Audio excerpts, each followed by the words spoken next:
Hi friends, സ്പോർട്സിലൊരു career നിങ്ങളുടെ സ്വപ്നമാണോ? എങ്കിൽ ഈ വീഡിയോ നിങ്ങൾക്കുള്ളതാണ്. നമ്മുടെ ജോയൽ ട്രസ്റ്റ് ഇതുവരെ ഒരുപാട് രീതിയിലുള്ള സഹായങ്ങളാണ് ചെയ്തു കൊടുത്തിട്ടുള്ളത്. ലൈക്ക് എഡ്യൂക്കേഷനിലുള്ള കുറേ സഹായങ്ങൾ, സ്കോളർഷിപ്പ്, മറ്റുള്ള കാര്യങ്ങൾ, അതുപോലെ മെഡിക്കൽ പ്രകാരമായിട്ടുള്ള കാര്യങ്ങൾ, വീടില്ലാത്തവർക്ക് വീട് വെച്ച് കൊടുക്കുക, അങ്ങനെ ഒരുപാട് കാര്യങ്ങൾ നമ്മൾ ചെയ്തു കൊടുത്തിട്ടുണ്ട്. ഇപ്പോൾ വീഡിയോ അവസാനം വരെ കണ്ടോ, സ്പോർട്സിലുള്ള മക്കൾക്ക് വേണ്ടിയിട്ട് നല്ലൊരു ഗിവ് അവേയുടെ കാര്യം കൂടെ പറയുന്നുണ്ട്.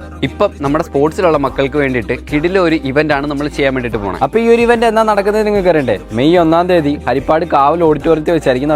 As a sports student, lack of knowledge കാരണം എനിക്ക് ഒരുപാട് രീതിയിലുള്ള ബുദ്ധിമുട്ടുകൾ അനുഭവപ്പെട്ടിട്ടുണ്ട്. അപ്പോൾ എന്നെക്കാട്ടിലും അച്ചീവ്മെന്റ്സ് ഉള്ള ആൾക്കാർ ഇതിൽ സ്ട്രഗിൾ ചെയ്യുന്നതായിട്ട് എനിക്കറിയാം. അപ്പോൾ ഇനി വരുന്ന ഒരു അത്ലറ്റ്സിനും ലാക്ക് ഓഫ് നോളജ് കാരണം ഒരിക്കലും സ്പോർട്സ് കരിയറിൽ ഒരു ഡൗട്ടും ഉണ്ടാകാൻ പാടില്ല. അപ്പോൾ അതിന് വേണ്ടിയിട്ടാണ് നമ്മുടെ ജോയൽ ട്രസ്റ്റ് ഇങ്ങനൊരു ഇവന്റ് ഹോസ്റ്റ് ചെയ്യുന്നത്. അപ്പോൾ ഇത് കേവലം വെറും ഒരു സ്പോർട്സ് കരിയർ ഗൈഡൻസ് മാത്രമല്ല, ഒരു അത്ലറ്റിന് ആവശ്യമായിട്ടുള്ള എല്ലാ രീതിയിലുള്ള നോളജുകളും നമ്മളിവിടെ പ്രൊവൈഡ് ചെയ്യുന്നുണ്ട്. ഇപ്പോൾ ഒരു അത്ലറ്റിന് ആവശ്യമായിട്ടുള്ള nutrition, injury prevention, mental strength, അതുപോലുള്ള കുറേ കാര്യങ്ങൾ നമ്മൾ ആഡ് ഓൺ ചെയ്യുന്നുണ്ട്. അപ്പോൾ നിങ്ങൾ ഈ ഒരു ഇവന്റിൽ വരുന്നതോടെ നിങ്ങൾക്ക് ഈ കാര്യങ്ങളൊക്കെ മനസ്സിലാക്കാനായിട്ട് പറ്റും. ഈ പ്രോഗ്രാമിന്റെ ചീഫ് ഗസ്റ്റ് ആയിട്ട് വരുന്ന ആരൊക്കെയാണ് നിങ്ങൾക്ക് അറിയണ്ടേ?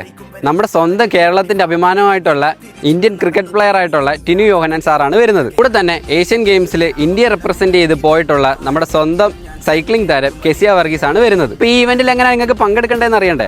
അപ്പോൾ ഈ ഇവന്റിൽ പങ്കെടുക്കാൻ വേണ്ടിയിട്ട് ഈ കാണുന്ന 2 നമ്പറിൽ ആദ്യം വിളിച്ച് പ്രീ ബുക്ക് ചെയ്യുന്ന 500 കുട്ടികൾക്കായിരിക്കും അവസരം ലഭിക്കുന്നത്. അപ്പോൾ ഇവന്റിൽ കടന്നു വരുന്ന കുട്ടികളുടെ കൂടെ ഒന്നെങ്കിൽ ഗാർഡിയനോ ഇല്ലെങ്കിൽ പേരന്റോ മസ്റ്റ് ആയിട്ട് കൂടെ കാണണം. അപ്പോൾ വീഡിയോയുടെ തുടക്കത്തിൽ പറഞ്ഞ പോലെ തന്നെ നമ്മൾ കിഡിൽ ഒരു ഗിവ് അവേ ആണ് കൊടുക്കാൻ പോകുന്നത്. അതായത് ഒരു സ്പോർട്സ് കിറ്റ് ആണ് കൊടുക്കുന്നത്. നമ്മൾ 10 പേർക്കാണ് കൊടുക്കുന്നത്. നിങ്ങൾ ചെയ്യേണ്ടത് ഇത്ര മാത്രം: എൻ്റെ അക്കൗണ്ടും ജോയൽ ട്രസ്റ്റിന്റെ അക്കൗണ്ടും ഫോളോ ചെയ്ത് വെക്കുക, 5 പേർക്ക് ഷെയർ ചെയ്യുക. കൂടെ തന്നെ ഈ കമന്റ് ബോക്സിൽ നിങ്ങൾ ഏതാണോ ഇവന്റ് കളിക്കുന്നത് ആ ഇവന്റിന്റെ പേരും അതുപോലെ തന്നെ നിങ്ങൾക്ക് അതിൽ നേടിയ അച്ചീവ്മെന്റ് എന്താണോ അതും കൂടെ കൊടുക്കുക. അപ്പോൾ ഈ വരുന്ന 30-ാം തീയതി ആയിരിക്കും നമ്മൾ 10 പേരെ സെലക്ട് ചെയ്യുന്നത്. ശേഷം പിന്നീടായിരിക്കും അവർക്ക് നമ്മൾ കിറ്റ് കൊടുക്കുന്നത്. അപ്പോൾ വീഡിയോ കണ്ടതിന് എല്ലാവർക്കും നന്ദിയുണ്ട്. മാക്സിമം സപ്പോർട്ട് ചെയ്യുക. ബൈ.